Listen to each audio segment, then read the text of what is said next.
Magandang araw nga pala mga kamaestro. Ipapakilala ko nga po pala sa inyo si Maestro Lamurok Milam. Siya po ay isang psychic healer from Los Baños, Laguna. For today's video, isi-share namin sa inyo kung ano nga ba ang Tetragrammaton o Pentagram. Nababatid nyo ba na ang Tetragrammaton ay ipinagkaloob kay Haring Solomon ng isang arkanghel na nangangalang Miguel? Nagsimula ito simula ng mamerwisyo ang isang dyablo sa pinapatayong templo ni Haring Solomon. Ang templo nga na ito ay ang bahay ng Diyos. Kaya naman hindi na nakatiis ang batang lalaki at lumapit kay Haring Solomon. Ganito ang kanyang pagkakasabi: "Isinasamo ko sa iyo, O Haring Solomon, makinig sa kung ano ang nangyari sa lahat ng mayroon ng iyong anak. Pagkatapos kaming lahat ay makalaya mula sa aming gawain sa templo ng Diyos.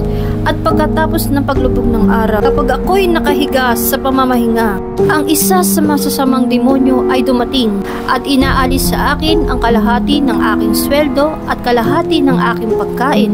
At pagkatapos ay hinahawakan din niya ang aking kanang kamay at sinisipsip ang aking hinlalaki. At narito ang aking kaluluwa ay pinahihirapan at sa gayon ng aking katawan ay nagiging mas manipis araw-araw. Ang ibig sabihin po nito ay ang isang batang lalaki ay kanyang piniperwisyo at pinasasakitan. Kaya't na mabalitaan ito ni Haring Solomon, ay pumasok siya sa templo ng Diyos at siya'y nanalangin ng buong kaluluwa. At dito nga'y nanalangin ng buong puso at buong pagsusumamo si Haring Solomon upang maparusahan at alipinin ang mga demonyong ito, upang ang mga demonyo ay may bigay sa kanyang mga kamay. At naganap nga ito sa pamamagitan ng kanyang tagapangalaga na ang biyaya ay binigay sa kanya mula sa Panginoon na si Sabaot o Diyos ng mga hukbo, kasama ang Arkanghel San Miguel. Dinalahan niya ito ng isang maliit na singsing na may selyo na binubuo ng isang ukit na bato. At ang nakalagay dito ay ang salitang Tetragrammaton o Pentagram.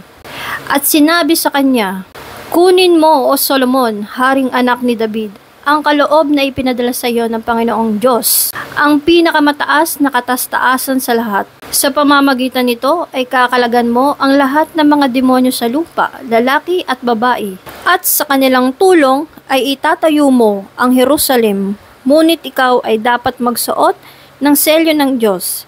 At ang ukit na ito, ang tatak ng singsing na ipinadala sa iyo, ay isang pentagram o tetragrammaton." At nang marinig nga ni Haring Solomon ang wika ni Arkanghel San Miguel, niluwalhati niya ang Diyos araw at gabi. Kaya isa ang pentagram o tetragrammaton sa may pinakamataas na antas, pinakamataas na kapangyarihan na ipinagkaloob ng Diyos kay Haring Solomon. Tulad ni Haring Solomon, kailangan din natin maging matalino at maging mapagmatsyag sa ating paligid at lagi magtiwala sa kapangyarihan ng Diyos. Sana'y nakatulong po sa inyo ang aming mini vlog. Thank you for watching. Make sure na nakapalo kayo sa Facebook page ni Maestro Lamurok Milam, legitimate page, at dito sa aming TikTok account. At marami pa nga po kaming isi-share tungkol sa mga spiritual at kababalaghan.